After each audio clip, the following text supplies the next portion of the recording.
وہ executive sign کرتا ہے وہی ہو جاتا ہے اور وہی سارا کچھ ہو رہا ہے. تو اس کے بعد ٹرمپ کے بعد اس کی کہتے ہیں کہ اگر بیٹی یا کوئی اور بھی، پھر اس کے بعد کوئی صدر یا قریبی، ویسے تو جے ڈی جو وائس پریزیڈنٹ ہوتا ہے وہ اس کے بعد اس کے جو سائن ہوئے ہیں وہ جو الیکٹ ہوا ہے وہ جے ڈی وینس ہوا ہے تو وہ صدر بن سکتے ہیں. اب یہ تمام جو جنگی تمام عالمی ایجنڈے کا حصہ معلوم ہوتے ہیں کہ اب انہوں نے جو اس چیز کو یہاں تک سوچا ہے تو وہ ٹرمپ کے ساتھ کیا کرنا چاہتے ہیں. تو جو کہہ رہے ہیں کہ اس کے بعد فلانا صدر بن سکتا ہے، فلانا بن سکتا ہے، تو اس کا مطلب کہ پتہ نہیں عالمی ایجنڈا اب کہاں سے کہاں چیزوں کو لے کے جانا چاہ رہا ہے. پھر اس کے بعد جس کا انجام صرف تباہی ہے اور اس میں کے علاوہ کچھ بھی نہیں. اگر کچھ بھی ایسی جو آپ کو میں نے کنٹریز بتائی ہیں کہ تائیوان بھی ہے اور اس میں ایران بھی شامل ہے اور یوکرائن بھی ہے، غزہ بھی ہے، پھر اس کے بعد یمن بھی ہے، یہ ساری کنٹریز شامل ہے اور اگر ان کے درمیان میں جنگ ہو جاتی ہے تو یہ ساری تباہی اور کچھ بھی نہیں ہے. پھر اس کے بعد روس نے بھی دو ٹوک جو ہے وہ بڑا اسٹریٹ وے پیغام دیا. وہ کیا دیا کہ وہ کہتا ہے کہ اگر ہمیں، روس کہتا ہے کہ اگر ہمیں روکا گیا تو جوہری جو جنگ ہے وہ یقینی ہے، یعنی کہ نیوکلیئر جنگ ہوگی اگر ہمیں روکا گیا. یعنی کہ عام سی جو وار ہے جیسے کہ ہم بچپن سے دیکھتے آ رہے ہیں اس طرح کی نہیں ہوگی، یہ نیوکلیئر وار ہوگی. روس نے اب اشارہ بھی دے دیا اس بات کا کہ اگر رجیم چینج کی گئی، جیسے کہ پاکستان میں رجیم چینج کی گئی تھی کہ جو عمران خان صاحب اپنی حکومت کر رہے تھے تو باجوہ نے مل کر اس کی حکومت کو چینج کروایا اور دوسرے جو ہیں لوگ آ کر بیٹھ گئے تو اس کو رجیم چینج کہتے ہیں. تو اسی طرح یہ لوگ بھی عالمی ڈنڈا بھی یہ سوچ رہا ہے جس میں کہ رشیا میں جو پیوٹن ہے وہ تو نہیں باز آ رہا یوکرائن کو تباہ کرنے سے، تو کیوں نہ وہاں پر رجیم چینج کر دی جائے. تو اس صورتحال میں پیوٹن نے کہا ہے کہ اگر رجیم چینج کرنے کی کوشش کی گئی تو اس کے نتائج جو ہیں وہ بہت سنگین ہوں گے. اب اس وقت جو آپ صورتحال دیکھیں کہ رشیا کے پاس جو جوہری ہتھیار ہیں، نیوکلیئر پاور ہے، وہ تقریباً کو 6000 کے قریب موجود ہے اور 6000 بہت بڑی کوانٹٹی ہے اور وہ بھی جوہری توانائی کی. پھر اس کے بعد جو وہ کہتا ہے کہ دنیا کو ختم کرنے کے لیے یہ اس میں سے بھی کم استعمال ہوں تو وہ بھی بہت کافی ہیں. تو اس کا مطلب ہوا کہ 6000 تو بہت زیادہ ہو گئی. وہ کہتا ہے اس سے کم بھی ہم استعمال کریں تو پوری دنیا کو ہم ختم کر سکتے ہیں. تو رشیا تو پھر اس کا مطلب بہت طاقتور ہے، وہ ایمے نہیں اس کے ساتھ لڑ رہا اور وہ ابھی جو ہے وہ اس نے اپنا آمنا سامنا متھا بھی لگا لیا کس کے ساتھ، ٹرمپ کے ساتھ. اب روس اور امریکہ جو ہے یورپ کو ختم کرنے کی صلاحیت رکھتا ہے، یورپ اور اسرائیل کو بھی. ایون کہ روس جو ہے وہ، یعنی کہ امریکہ، اسرائیل اور یورپ تینوں کو ختم کرنے کی رشیا اکیلا صلاحیت رکھتا ہے. ابھی تو میں نے آپ کو بتایا ہے کہ اس کے پاس جو نیوکلیئر پاور ہے وہ 6000 سے ابو کی ہے. 6000 تو ہر صورت ہے تو وہ تو پھر اس کو ختم کر سکتا ہے اور وہ خود بھی یہ دعویٰ کر رہا ہے. اب روس کے مطابق اب معاملہ جو ہے وہ صرف دفاع کا نہیں ہے. رشیا نے کہا ہے کہ ہمارا جو معاملہ اب خالی اپنی کنٹری کے دفاع کا نہیں ہے بلکہ اب ہماری بقا کا بھی ہے، اس کو بھی وہ بقا میں بدل چکا ہے. اب ٹرمپ کی اس جنگی پالیسیز کی وجہ سے دنیا کو عالمی جنگ کی طرف جا رہے ہیں اور جس کا انجام دنیا کی تباہی ہے. پھر اس کے بعد بھارت کو بھی ایک پاکستان نے بھی ایک پیغام دیا ہے. وہ جی ایچ کیو میں ہنگامی کور کمانڈروں کی کانفرنس ہوئی ہے جس میں کہ بھارت کو بھی بڑا دو ٹوک پیغام دیا. یہ ابھی میں آپ کو اس کی چھوٹی سی تفصیل آگے بتاتی ہوں لیکن ایک مین پوائنٹ آپ کو بتا دیا. پھر اس کے بعد نیکسٹ نیوز میں ایسا ہے ناظرین کہ جنوبی کوریا کے سابق صدر کو حراست میں اریسٹ کر لیا گیا ہے. آئی کہ کیونکہ عدالت میں دوسری دفعہ اس کو اریسٹ کیا گیا ہے. اس کی ماشاء اللہ اس نے کہیں لگایا تھا، وہ اس کی ناکامی کے بعد اس کو گرفتار کر لیا گیا اور آئینی عدالت نے فیصلہ سناتے ہوئے حراستی مرکز اس کو منتقل بھی کر دیا ہے. یہ میں بات جنوبی کوریا کے سلسلے میں آپ سے کر رہی ہوں.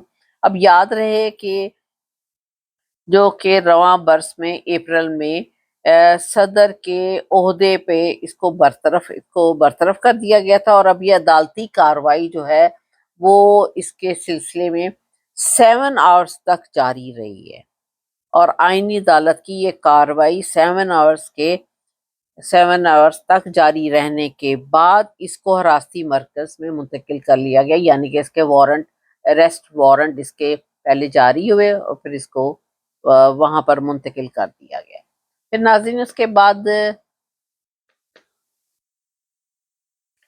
امریکہ کی ایران پر نئی پابندیاں بھی ہیں، وہ یہ ہیں کہ یو اے ای، ٹرکی، چین اور ہانگ کانگ کی کمپنیاں جو بھی وہاں پر موجود ہیں اور کام کر رہی تھی، اس کمپنی کو انہوں نے امریکہ نے اس کو بلیک لسٹ کر دی ہے۔ اب جب کوئی کمپنی کو بلیک لسٹ کر دیا جائے تو وہ کمپنی بیسیکلی ایک قسم کی بند ہو جاتی ہے، پھر وہ کام نہیں کر سکتی ہے، تو اس میں بہت سارے ایشوز کھڑے ہو جاتے ہیں۔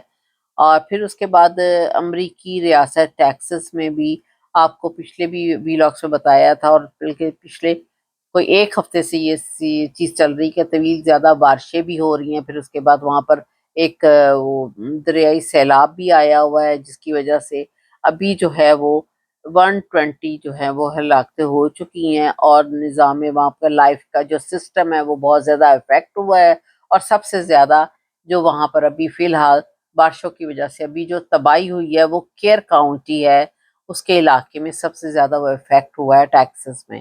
پھر جہاں سے وہاں پر سب سے زیادہ 96 لاشیں جو ہیں وہ وہاں پر ملی ہیں، جس میں سے 36 بچوں کی لاشیں ہیں۔ تو یہ وہاں پر ایک طوفانی بارش اور سارا وہاں پر نیو میکسیکو کا بھی بتایا تھا کہ بہت زیادہ فلڈ آیا ہوا ہے، اور جو ہے وہاں پر گھر بھی بہہ گئے ہیں، اور اتنی لاشیں بھی ہیں، اور بہت سارے لوگ تو کئی لوگ تو اوپر بھی نظر آئے درختوں پہ چڑھے ہوئے، ماں بیٹیاں، مختلف قسم کے حالات ہیں، تو وہاں پر یہ اس قسم کی کافی تباہی آئی ہوئی ہے۔ تو ناظرین اب ہم تھوڑا سا ڈومیسٹک نیوز کی طرف آتے ہیں۔ تو ناظرین ڈومیسٹک نیوز میں ایسا ہے کہ ابھی میں نے ایک پوائنٹ بتایا تھا کہ پاکستان میں جی ایچ کیو میں کور کمانڈرز کی میٹنگ ہوئی ہے، جس میں کہ انڈیا کو بڑا دو ٹوک اسٹریٹ پہ پیغام دیا گیا ہے۔ وہ یہ ہے کہ اگر انہوں نے کوئی پاکستان پر حملہ کرنے کی کوشش کی یا کیا تو وہ جو ہے ہم ان کو بھرپور جواب دیں گے، جیسے کہ پہلے دیا گیا تھا۔